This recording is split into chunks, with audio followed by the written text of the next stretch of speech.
உலகில் வாழ்கின்ற அனைத்து மக்களுக்கும் இனிய ரமலான் திருநாள் நல்வாழ்த்துக்கள் தெரிவித்துக் கொண்டார் டாக்டர் ஹமீஜா கான். உலகில் வாழ்கின்ற அனைத்து நல் உள்ளங்களுக்கும், குறிப்பாக தமிழர்களுக்கும் இனிய ரமலான் திருநாள் நல்வாழ்த்துக்கள் தெரிவித்துக் கொள்வதாக வெளிநாட்டில் மருத்துவம் படித்த டாக்டர்கள் நலசங்கத்தின் டாக்டர் அமீஜா கான் தெரிவித்துள்ளார். Chennai Egmore AJ medical centre அரங்கத்தில் செய்தியாளர்களிடம் தெரிவித்த டாக்டர் அமீஜா கான் அவர்கள் கூறும்போது, ரமலான் திருநாள் என்பது உலகில் வாழும் அனைத்து மனிதர்களும் ஒன்றே, அனைவருக்கும் சமமான சமத்துவம் அடைய வேண்டும், இல்லாதவர்களுக்கு இயன்ற உதவிகளை செய்திட வேண்டும். அதேபோன்று எந்த ஒரு மனிதராக இருந்தாலும் பள்ளிவாசலுக்கு செல்லும்போது தனக்குரிய பிரச்சனைகள், குறிப்பாக குடும்ப பிரச்சனையாக இருந்தாலும் மற்ற பிரச்சனையாக இருந்தாலும் அதையெல்லாம் தவிர்த்துவிட்டு அமைதி நிலையில் பள்ளிவாசலுக்கு வர வேண்டும். அங்கு ஏழை பணக்காரன் என்ற பாகுபாடு கிடையாது.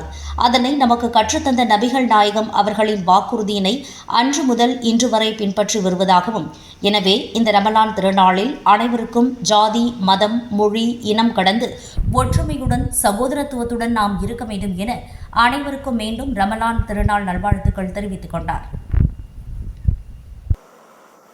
உலக மக்கள் அனைவருக்கும், குறிப்பாக தமிழ் கூறும் நல்லுலகத்தில் உலகம் முழுவதும் பரவியிருக்கின்ற தமிழக மக்களுக்கும், இந்தியாவினுடைய 140 கோடி இந்திய மக்களுக்கும், அகில இந்திய வெளிநாட்டில் மருத்துவம் படித்த டாக்டர் சங்கத்தினுடைய தலைவர் என்ற முறையில் அதனுடைய ஃபவுண்டர் பிரசிடென்ட் ஆகிய டாக்டர் அமீர்ஜான் ஆகிய நான் உங்கள் அனைவருக்கும் ரம்ஜான் நல்வாழ்த்துக்களை கூறிக்கொள்வதில் மிக்க மகிழ்ச்சி அடைகின்றோம்.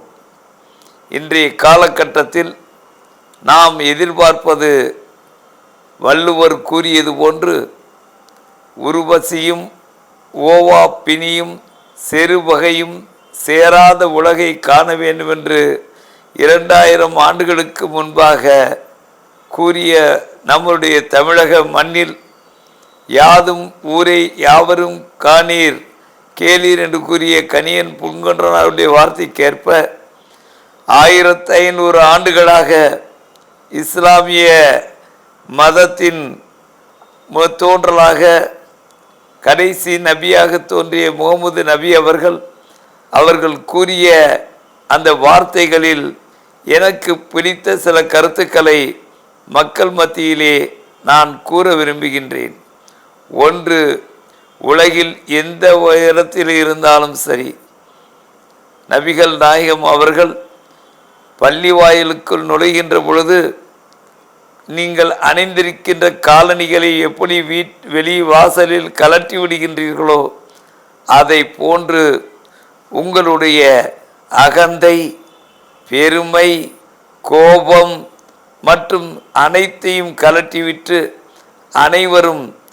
அனைவருமே ஒரே நிலையில் நிற்க வேண்டும். அனைவருமே சமத்துவம், சகோதரத்துவத்தை கொள்கையாக கொள்ள வேண்டும். அது ஏழையாக இருந்தாலும் சரி, பணக்காரனாக இருந்தாலும் சரி, தலைவனாக இருந்தாலும் சரி, அல்லது தொழிலாளியாக இருந்தாலும் சரி, வீரனாக இருந்தாலும் சரி, கோழையாக இருந்தாலும் சரி, இறை ஆலயத்தில் அனைவரும் சமம் என்ற கருத்தை முகமது நபிகள் அவர்கள் கூறினார்கள். இந்த மாதத்தில் இன்னொன்றையும் அவர் வலியுறுத்தினார். ஒவ்வொருவரும் தன்னால் இயன்ற அந்த தானத்தை ஏழை மக்களுக்கு வழங்க வேண்டும் என்று கூறினார்கள். மூன்றாவதாக, எந்த ஒரு வேலையை நீங்கள் வாங்குகின்ற பொழுதும் அந்த தொழிலாளியினுடைய உடலில் வேர்வை உலர்வதற்கு முன்பாக அந்த கூலியை கொடுத்து விடுங்கள் என்று கூறினார்கள். அதைவிட அந்த வாலிபர்களுக்கு அவர்கள் கூறியது என்னவென்றால், தாய் தகப்பனை தவிக்கவிட்டு பள்ளி வாயிலில் தொழுவதற்கு என்னிடம் வர வேண்டாம் என்று முகமது நபி கூறினார்கள். அதே நேரத்தில் கணவன் மனைவியை பார்த்து கூறுகின்ற பொழுது, நீங்கள் இல்லறத்திலே உங்களுக்கு எந்த விதமான மனத்தாங்களும் கசப்பும் வந்தால் ஐவியலை தொழுகை என்று இருக்கிறது. காலையிலே தொழுதுவிட்டு மத்தியான தொழுகை வருவதற்கு முன்பாக, அதாவது ஆங்கிலத்திலே கூறுவார்கள் பிரேயர் என்று கூறுவார்கள், வீட்டிலே மனைவியோடு பொறுமையாக சமரசம் செய்து கொள்ளாமல் கணவனும் மனைவியும் சமரசம் செய்து கொள்ளாமல் நீங்கள் பள்ளிவாயிலுக்கு என்னிடம் வந்து இறைவனிடம் பிரார்த்திக்க வர வேண்டும் என்று கூறினார். அத்தகைய எண்ணம் கொண்டவர்கள் பள்ளிவாயிலுக்கே வர வேண்டாம் என்று கூறினார். இதிலிருந்து என்ன தெரிகிறது என்றால், விட்டு கொடுத்து வாழ வேண்டும், பொறுமையுடன் வாழ வேண்டும். கணவன் மனைவிதான் மக்களுக்கு ஒரு வழிகாட்டிகள். எனவே நீங்களே ஒரு பள்ளிக்கூடமாக நடத்தி ஒற்றுமையாக வாழ வேண்டும். சமரசம் செய்து கொள்ளுங்கள், சமாதானத்தை எடுத்துக்கொள்ளுங்கள் என்று நபிகள் நாயகம் கூறினார்.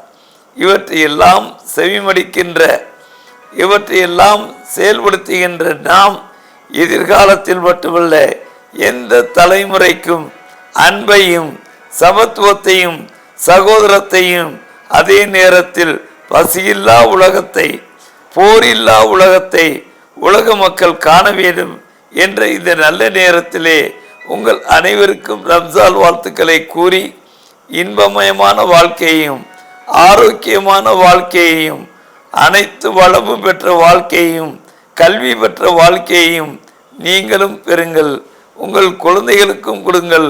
உலகில் என்றுமே தமிழக மண் எப்பொழுதுமே ஒற்றுமையை பறைசாற்றிய மண். அவற்றுக்கு உறுதுணையாக நாம் செயல்பட வேண்டும் என்று கூறி அனைவருக்கும் என்னுடைய ரம்ஜான் வாழ்த்துக்களை தெரிவித்துக் கொள்வதில் மகிழ்ச்சி அடைகிறேன்.